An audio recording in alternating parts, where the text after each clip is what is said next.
हमें कोई जरूरत महसूस नहीं हुई, क्योंकि हम जिस शिवलिंग, जिस रहस्य, जिस कहानी की तलाश में आए थे, वो हमें मिल चुकी थी। नर्मदा नदी से निकाले तमाम शिवलिंग हमारे सामने थे, लेकिन उस सवाल का जवाब हमें अब तक नहीं मिला था कि आखिर शिवलिंग पर बनी आकृतियों का मतलब क्या है। क्या वाकई ये महादेव का चमत्कार है, या फिर विज्ञान का कोई सिद्धांत भी है जिसे लोग अब तक नहीं समझ पाए।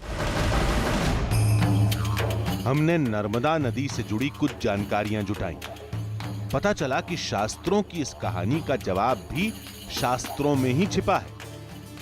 एक विशेषता है हमारे शास्त्र में, जो कि मैं वो भी चूंकि बात बता दूं, पुराणों की बात है, गंगा जी में डाली गई अस्थियां, वो उसके अंदर का जो तत्व है उसको पानी में परिवर्तित कर देता है, गला देता है।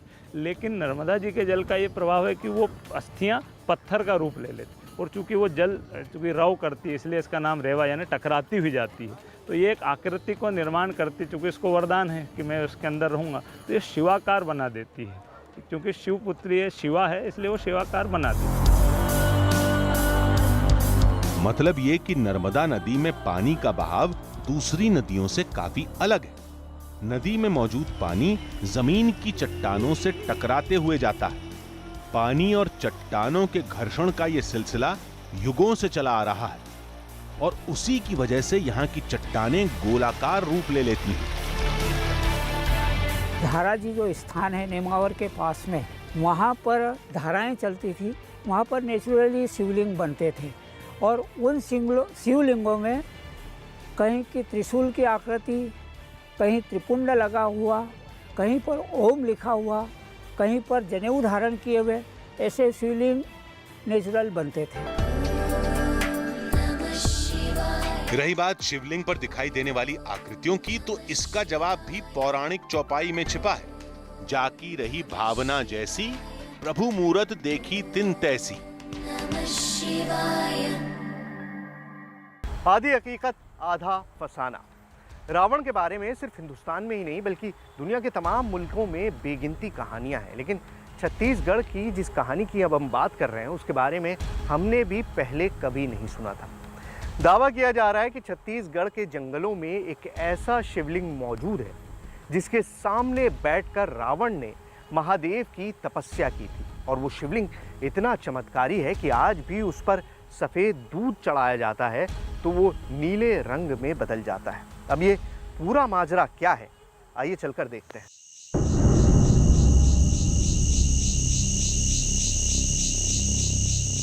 ये शिवलिंग क्या वाकई सफेद दूध को नीला कर देता है? चमत्कार होता भी है या सब आंखों का भ्रम है? अब जो भी है, रात के बाद ही कुछ पता चलेगा।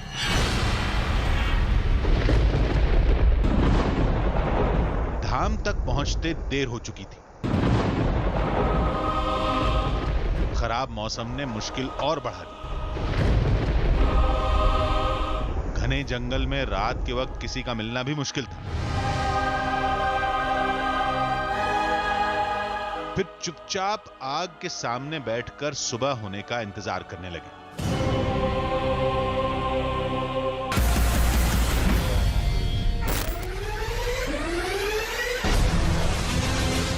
इस अद्भुत शिवलिंग का रहस्य सुलझाने के लिए हमारी टीम रायपुर से करीब 250 किलोमीटर दूर धमतरी के सेहवा इलाके में पहुंच गई थी।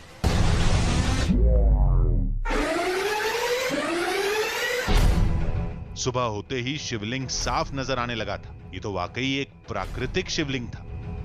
आकार बेहद विशाल और पत्थर की तरह खुरदुरा। सप्तऋषियों की इस पावन धरा और छत्तीसगढ़ के सिहावा से शुरू होने वाले दंडक वन के बीचों बीच यह है भगवान भीमा कोटेश्वर महादेव का स्वयंभू शिवलिंग। 4.5 फीट के जमीन से निकले हुए इस स्वयंभू शिवलिंग को लेकर कई चमत्कारिक दावे किए जाते हैं, लेकिन इस शिवलिंग की प्रमुख मान्यता यह है कि इस शिवलिंग में भगवान शिव का नीलकंठेश्वर रूप आज भी मौजूद है। सागर मंथन के वक्त जब विष की उत्पत्ति हुई तो उस विष को भगवान शिव ने पीकर अपने कंठ में रोक लिया और उसी वक्त से भगवान शिव नीलकंठेश्वर कहलाए। कहते हैं कि 4.5 फीट के इस स्वयंभू शिवलिंग में भगवान शिव का वो नीलकंठेश्वर रूप आज भी मौजूद है और सैकड़ों लोग उस रूप को इस शिवलिंग में देखने के दावे भी करते हैं। ये शिवधाम खुले आसमान के नीचे था, न कोई दीवार न कोई छत, बस हर तरफ घना जंगल और आबादी के नाम पर बस कुछ पुजारियों का परिवार जो अब शिवलिंग की पूजा की तैयारी में जुट गए थे। जैसे ही शिवलिंग पर पानी गिराया जाने लगा, हमारी टीम की निगाह वहीं जम गई। पानी के रंग में कोई बदलाव नहीं दिखा। नीचे बह रहा लाल रंग शिवलिंग पर लगे टीके का था। फिर पुजारी ने बताया कि केवल दूध का रंग बदलता है। आज भी अगर आप गैया की दूध का शिवलिंग पे अभिषेक करते हैं तो जिस समय आके स्थित रहते हैं तो तुरंत नीला हो जाता है। आज भी जो मतलब डालना चाहे, आजमाना चाहे तो डाल कर देख सकते हैं। अच्छा, उसमें डाल के देख सकते हैं। इसमें कोई गारंटी नहीं है कि मतलब नहीं होगा, ऐसा कोई गारंटी नहीं, बिल्कुल होना ही है उसको। पुराणों में लिखा है कि समुद्र मंथन से निकले विष को महादेव ने पी लिया था। विष की वजह से उनका कंठ नीला पड़ गया। तब से महादेव को नीलकंठ कहा जाने लगा। ये वही नीलकंठेश्वर रूप आज भी इसमें मौजूद है, मानते हैं? हाँ, आज भी वही मौजूद है। क्यों? क्योंकि विष का प्रभाव ही दूध को जो है नीला करता है, इसलिए उसको नीलकंठेश्वर कहा है। अगर ऐसी बात है तो महादेव का वास इसी शिवलिंग में क्यों, बाकी जगहों पर क्यों नहीं? तो दावा है कि ये शिवलिंग युगों पुराना है, त्रेता काल का है, जिसे शिव के परम भक्त रावण भी पूजते थे। आज भी यहाँ पर रावण एवं उनके पूर्वज समय पे जो है पूजा करने आते हैं। रावण की दादाजी पुलत्स्य ऋषि की जो पावन जो तपोवन है, यहाँ से लगभग 12 किलोमीटर दूरी सिंघोला पर्वत पर जो है स्थित है। ओम नमः शिवाय, ओम नमः शिवाय। रामायण के मुताबिक त्रेता युग में दंडक वन पर रावण का ही राज था और रावण शिव के परम भक्त भी थे। रावण की वजह से रामायण में दंडक वन का जिक्र कई बार किया गया। हो सकता है चमत्कार का यह दावा एक कहानी हो। तो शिवलिंग पर केवल दूध का ही रंग क्यों बदलता है, पानी का क्यों नहीं? अगर असर किसी केमिकल का है तो दूध का रंग हर बार बदलना चाहिए, लेकिन ऐसा कभी कभार ही होता है। लेकिन यह चमत्कार होता कैसे, होता भी है या नहीं, ये परखने का वक्त अब आ गया था। भीमाकोटेश्वर शिवलिंग के इस गर्भगृह के अंदर जब भी आपको प्रवेश करना है तो इस गर्भगृह के नियम कानूनों को मानते हुए ही आप गर्भगृह के अंदर प्रवेश कर सकते हैं। गर्भगृह के बाहर ये बोर्ड लगा हुआ है जिस पर साफ लिखा हुआ है कि धोती पहनकर ही आप गर्भगृह के अंदर जा सकते हैं, जिसके चलते हुए मैंने भी धोती पहन ली है। इस गर्भगृह को लेकर मान्यता है कि जो भी व्यक्ति पूरी आस्था श्रद्धा से और इस गर्भगृह के नियम कानूनों को मानते हुए इस शिवलिंग की पूजा करता है, उसी व्यक्ति को नीलकंठेश्वर महादेव के दर्शन इस शिवलिंग में होते हैं, जिसके चलते हुए हम लोग भी इस शिवलिंग के इस गर्भगृह के सारे नियम कानूनों को मानेंगे और उसी के अंतर्गत हम लोग इस शिवलिंग की पूजा करेंगे। शिवलिंग को करीब से देखने का मौका मिला। इसकी बनावट अलग थी। ये वाकई जमीन के अंदर से निकला हुआ लग रहा था।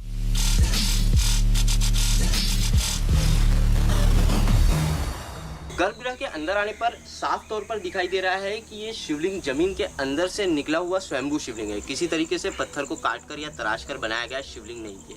युगों पुराने इस शिवलिंग को लेकर मान्यता है कि जब भी शिवलिंग के ऊपर से दूध का अभिषेक किया जाता है, दूध प्रवाहित किया जाता है, तो दूध अपने आप नीला हो जाता है।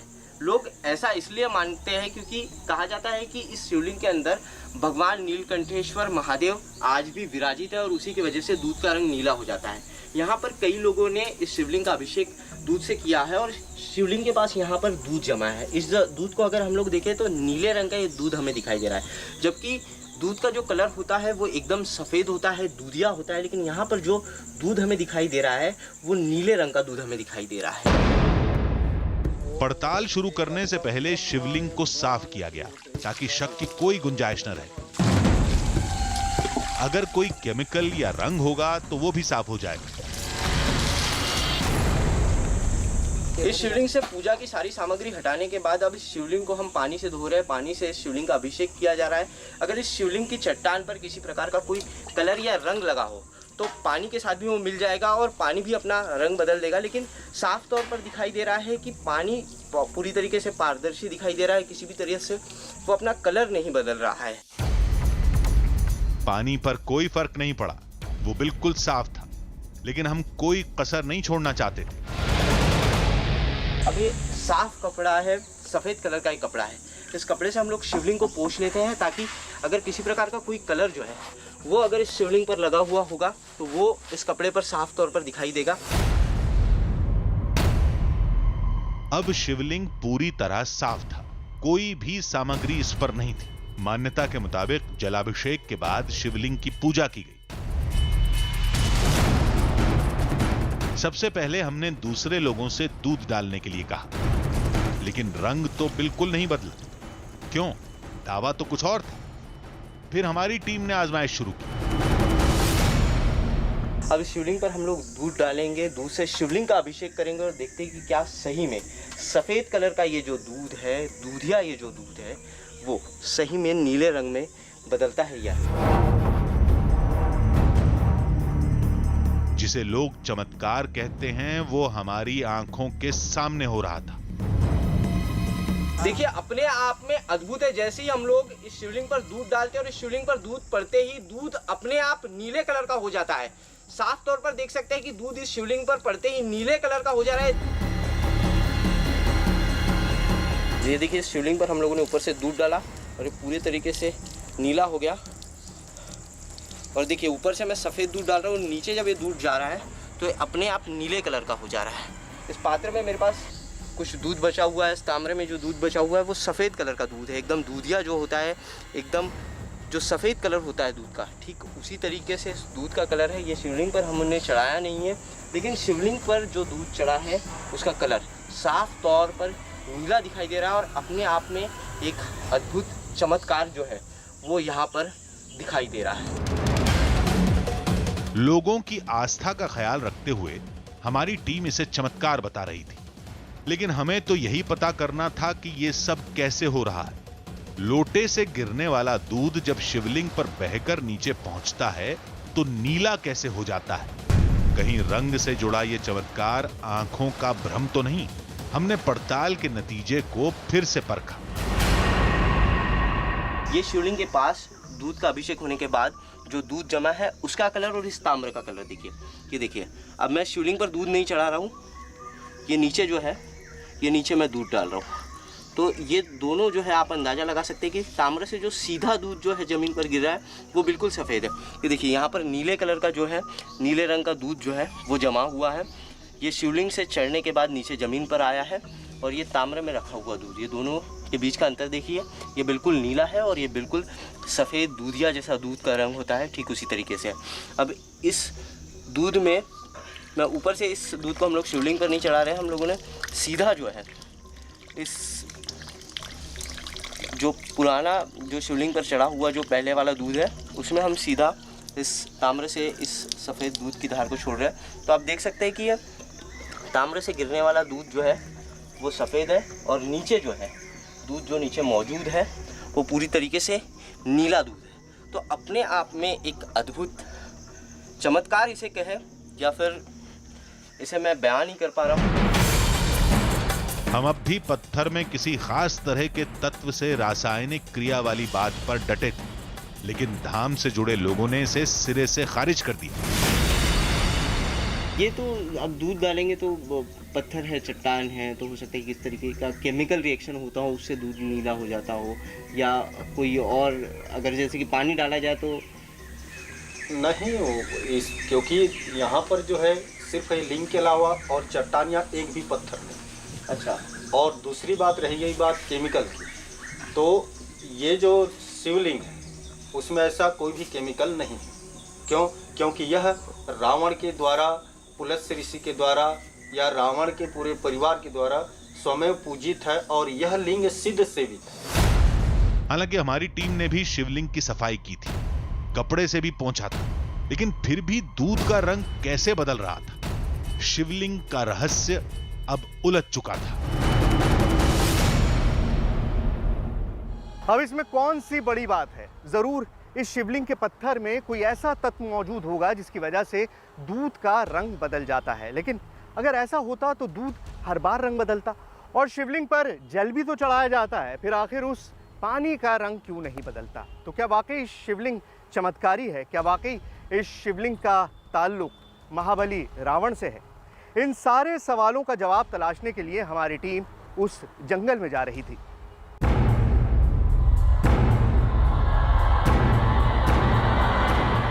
दावे के मुताबिक शिवलिंग तो अपना काम कर रहा था, दूध का रंग बदलते हुए हमारी टीम ने भी देखा। हमने कई बार कोशिश की, लेकिन नतीजा नहीं बदला। लोगों ने कहा कोशिश करने से चमत्कार कम नहीं होगा, क्योंकि शिवलिंग का जुड़ाव शिव के परम भक्त रावण से। कहानी के मुताबिक रामायण काल में दंडक वन लंकापति रावण के साम्राज्य का हिस्सा था।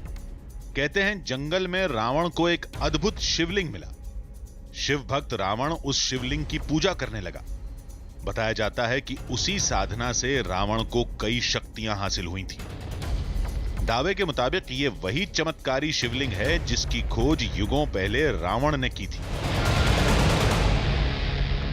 रावण यहाँ पे आके सिद्धि प्राप्त किया गया है, और वो यहाँ पूजा पाठ करके जो जितने भी शक्ति जो विद्या जो उनको मिला है ना, वो इसी लिंग से ही प्राप्त हुआ है। और आज भी यहाँ उनके पूर्वज आते हैं और पूजा करते हैं। तो क्या शिवलिंग के इसी चमत्कार ने रावण को आकर्षित किया था? लेकिन इस कहानी को हम कैसे मान लें? कैसे मान लें कि इस जगह का नाता कभी रावण से रहा है? तो लोगों ने कहा आपको क्या चाहिए? सबूत तो वो भी मौजूद है।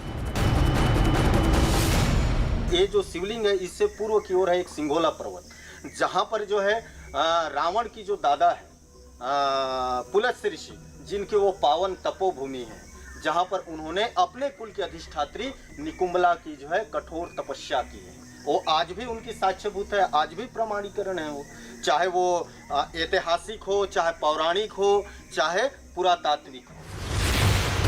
इस जंगल में रावण से जुड़ा इतना बड़ा साक्ष्य मौजूद है और दुनिया को पता भी नहीं, ये कैसे हो सकता है?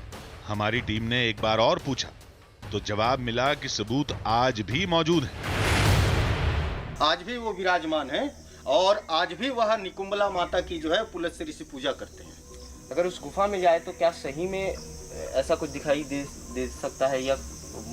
हाँ, अगर अभी हम गुफा की ओर चलते हैं और गुफा में जब प्रवेश करते हैं तो आप अपने ही नेत्रों से देखना, उसमें जो है पुरातत्व की जो है बहुत सारे अवशेष पड़ा हुआ है।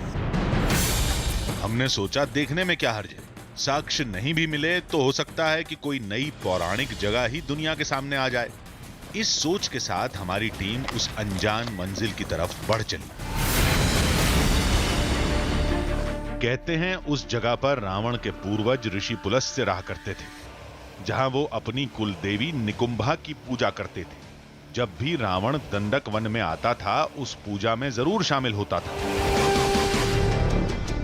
ये पुलत्स्य ऋषि की सिंगोला की गुफा कहाँ पर है? गुफा ऊपर पे है, जहाँ मतलब रावण के उसके दादा वहाँ रहते हैं, और उनके पूर्वज जो वहीं तप किए थे, उसके दादा पुलत्स्य ऋषि भी वहीं पर है। अच्छा, पुलत्स्य ऋषि नहीं है।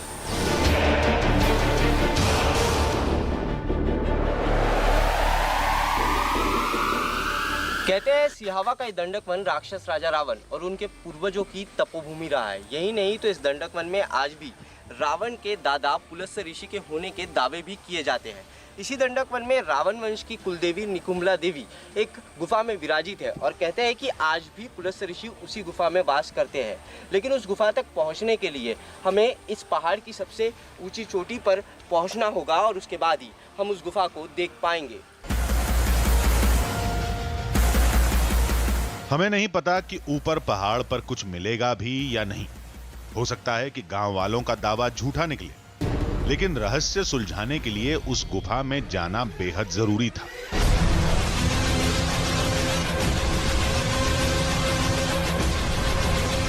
लेकिन चढ़ाई कदम दर कदम खतरनाक होती जा रही थी।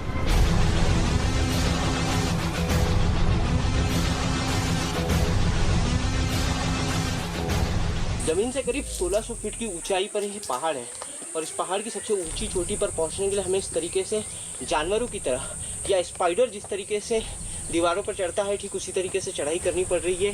दोनों पैरों और दोनों हाथों का सहारा लेकर इस चट्टान पर, इस खड़ी चट्टान पर हमें चढ़ना पड़ रहा है।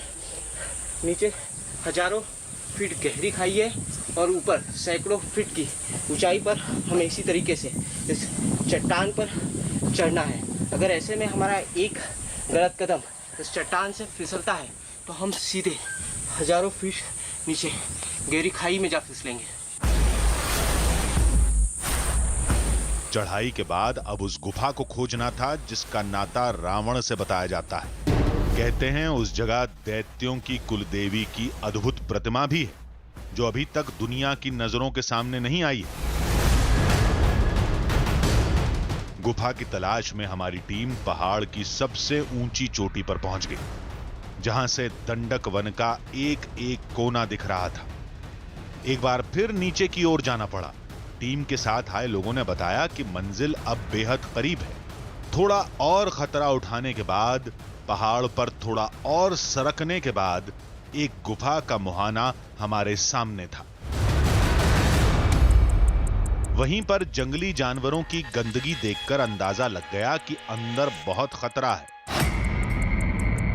कई मुश्किलों और दिक्कतों का सामना करने के बाद हम लोग इस गुफा तक पहुंचे हैं, जिसके चलते हुए जंगली जानवरों का खतरा होने के बावजूद अब हम लोग इस गुफा से खाली हाथ वापस नहीं लौट सकते। डर काफी लग रहा है, लेकिन इसके बावजूद हम लोगों ने इस गुफा के अंदर जाने का फैसला लिया है। हमारे पास ये कपड़ा है और माचिस है। हम लोग इस कपड़े को जलाकर, इस आग को जलाकर इस गुफा के अंदर जाएंगे। जंगली जानवर जो होते हैं वो आग से काफ़ी डरते हैं। ऐसे में इस आग के सहारे हम लोग इस गुफा के अंदर बढ़ेंगे और अगर किसी प्रकार का कोई खतरा हमें दिखाई देगा तो हम तुरंत ही इस गुफा से वापस लौट आएंगे।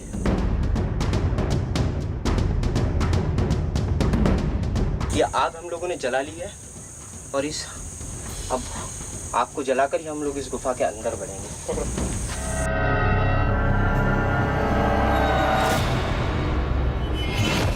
कुछ नया पाने के जोश में हमारी टीम ने एक खतरे को नजरअंदाज कर दिया था। बहुत सारा मधुमक्खी है, काफी सारी मधुमक्खियां। इधर इधर इधर।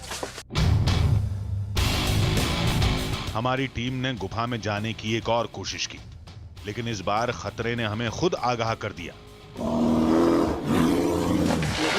निकलो निकलो यहाँ से जल्दी। अब हमारी टीम की हिम्मत जवाब दे चुकी थी। कुछ मधुमक्खियों ने हमें डंक मारने की कोशिश की, मधुमक्खियों से बचे तो अचानक एक आवाज़ गुफा के अंदर से आई कि भारी भरकम कोई जानवर पत्थरों के ऊपर चल रहा है। और उस आवाज़ से डर के चलते हुए हम तुरंत ही गुफा के बाहर भागे और फिर उसके बाद हमने फिर से आग जलाई है। अब इस गुफा के अंदर जाने की हिम्मत हमें नहीं है और अब इसके चलते हुए हम लोग यहीं से वापिस जो है वापिस कोटेश्वर धाम के लिए यहीं से हम लोग तुरंत निकलेंगे। गुफा में रावण से जुड़ी कोई निशानी मिलती भी या नहीं, क्या पता। जो बीत गया उसे क्या सोचना। लेकिन शिवलिंग तो हमारी आंखों के सामने था, जिसके चमत्कार को तो हमने देखा भी था। इस रहस्य को सुलझाना अभी बाकी था। चमत्कार आंखों के सामने हो तो उसे नकारना मुश्किल होता है।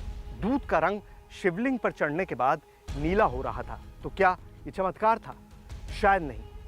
तो फिर आखिर ऐसा क्यों हो रहा था? इस सवाल का जवाब हमको तलाशना था, लेकिन इस सवाल का जवाब हमें उस जंगल में तो मिलने से रहा। तो हमारी टीम उस जंगल से निकलकर रायपुर में उस जगह पर पहुंची जहां पर जवाब मिलने की उम्मीद थी। दंडक वन से निकलकर हमारी टीम रायपुर में दुग्ध विज्ञान केंद्र पहुंची।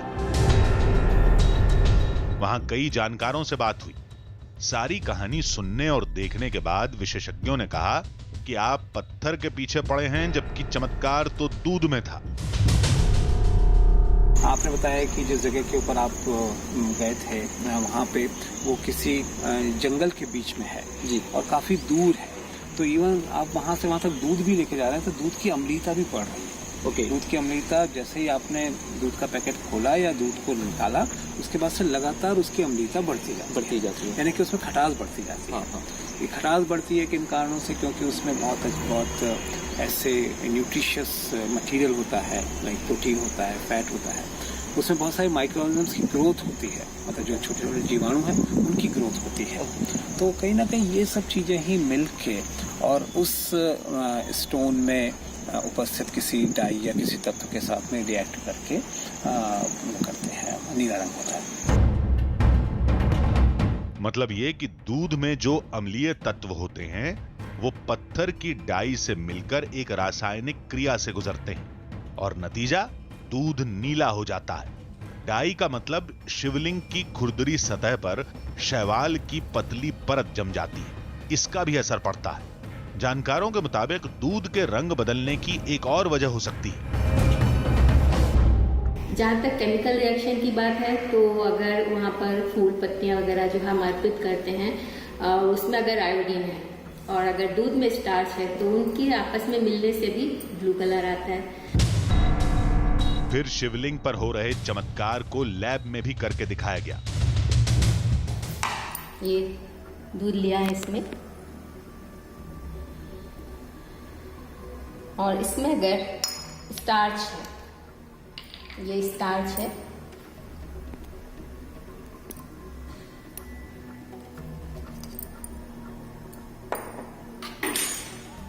अभी आप व्हाइट कलर देख रहे हैं जी। अगर इसमें आयोडीन के टच में आता है, ये आयोडीन सॉल्यूशन है, इसकी हम इसमें 2-3 ड्रॉप डाल देते हैं। ओके। ये देखिए, तो ये टच में आने से ही ये ब्लू कलर में, तो अगर आसपास के वातावरण में, फूल पत्तियों में या कहीं पर भी आयोडीन सॉल्यूशन है और स्टार्च है, जो जनरली हम भोग चढ़ाते हैं, पत्तियां चढ़ाते हैं, फूल चढ़ाते हैं, तो अगर इस तरह का कोई हो रहा है तो ये इस तरह का ब्लू कलर वहां पर उत्पन्न हो सकता है। विशेषज्ञों ने बताया कि दूध के नीला होने का ये कोई पहला मामला नहीं है। चमत्कार की ऐसी कहानी पहले भी सुनने को मिलती रही है। इससे पहले भी ऐसा किसी और पत्थर में हुआ है या किसी और शिवलिंग या किसी और धार्मिक स्थल पर ऐसा देखा गया है क्या? किस तरीके की चीज होती है, दूध से अभिषेक करने के बाद कलर बदल जाता है, या कोई ऐसा जानकारी के रूप में कहीं पढ़ा है मैंने कि कहीं कुछ ऐसे मंदिर हैं, खास करके यदि मंदिर विशेष या देवता विशेष की बात करें तो राहु और केतु के उनके मंदिर हैं और वहाँ पे भी नीला रंग वहाँ पे भी उत्पन्न हो रहा है।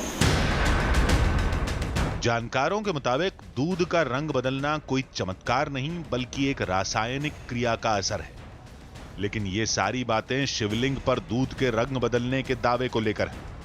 इस बात का उन लोगों से कोई नाता नहीं है जो इस धाम में आस्था के साथ सिर झुकाते हैं, क्योंकि उनकी आस्था हर रंग, हर तर्क से परे होती है। कई बार सच हमारी आंखों के सामने होता है, लेकिन आस्था या अतिविश्वास के चलते हम उस सच को देख नहीं पाते। शायद यहाँ भी कुछ ऐसा ही है। तो चलिए अगले हफ्ते फिर मिलेंगे एक नई कहानी के साथ, जिसमें थोड़ा सच होगा, थोड़ा बहाना, आधी हकीकत, आधा फसाना।